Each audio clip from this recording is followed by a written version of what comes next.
Сәлем оқырмандарым. Бүгін сіздермен сиыр еті мен сырне тағам дайындаймыз. Ең алдымен тағамымызға керек көкөністерді тазалап, жуып, бір ыдысқа салып аламыз. Етті де жуып тазалап, етті тураудан бастаймыз. Етті осылай орташа үлкендікте турап шығамыз. Негізі көпшілік сырне тағамын жасаған кезде етті алдын ала мариновать етіп қояды. Жұмсақ болып пісу үшін. Мендегі ет морозильникте тұрған ет болғандықтан мариновать еткен жоқпын. Морозильникте тұрған ет всегда жұмсақ болады балғын етке қарағанда. Енді жуамыз, жіңішке етіп турап аламыз. Балғын балғар бұрышында осылай төрт-бұрыш етіп турап аламыз. Картопты 2-ге немесе 4-ге бөліп турасаңыздар болады. Ол жағы енді өздеріңіздің қалауларыңызға байланысты. Картоппен қоса сәбіз қоссаңыздар, балғын сәбіз әрі дәмді, әрі әдемі болады тамақтарыңыз. Үйдегілер сәбізді жақсы жемейтіндіктен мен қосқан жоқпын. Қызанақты да осылай төрт-бұрыш етіп турап аламыз. Сарымсақты да майдалап турап аламыз. Көкпиязды негізі тамақ дайын болған соң бетін сәндеу үшін алған болатынмын. Онда жіңішке етіп турап аламыз.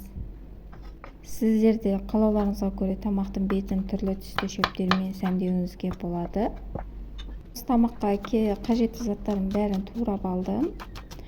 Енді жаймен қуыруды жуадан бастаймыз. Әдетте осы тағамды жасағанда тағам өте майлы болып шығады менде. Сондықтан бұл жолы мен бәрін бөлек-бөлек қуырып алатын болдым. Қызған табамызға жуаны салып, жақсылап қызарғанша қуырып аламыз. Қызарған жуамызды бөлек ыдысқа алып, артынан етті салып, етті де қызарғанша қуырып аламыз. Етіңіз одан да жұмсақ, дәмді болып шығуын қаласаңыз, міндетті түрде су құйып, етін жауып, баяу отта кішкене демдетіңіз. 10 минуттай демдесе, соның өзі жеткілікті. Енді етімізді де бөлек ыдысқа алып аламыз. Қазанымызды тазартып, қайтадан отқа қоямыз. Қазанымыз қызғасын, кішкене май құямыз. Енді бөлек-бөлек қуырып алған заттарымызды бірін-бірін салып шығамыз. Қуырылған ет пен жуаның үстіне майдаланған чеснокты саламыз. Үстіне қуырып, үстінен балғын балғар бұрышын және қызанақты салып, жақсылап араластырамыз. Бір ас қасық томат салып, кішкене қуырып, үстінен картопты салып, кішкене араластырып, қуырып, үстінен бір пиалка су құямыз. Қайнаған су болса тіпті жақсы. Қалауларыңызға көре дәмдеуіштерден қоссаңыздар болады. Мен амбибап дәмдеуішпен дәміне көре тұз қостым. Тағамымыз дайын, ыдысқа салып дастарханға ұсына берсеңіздер болады.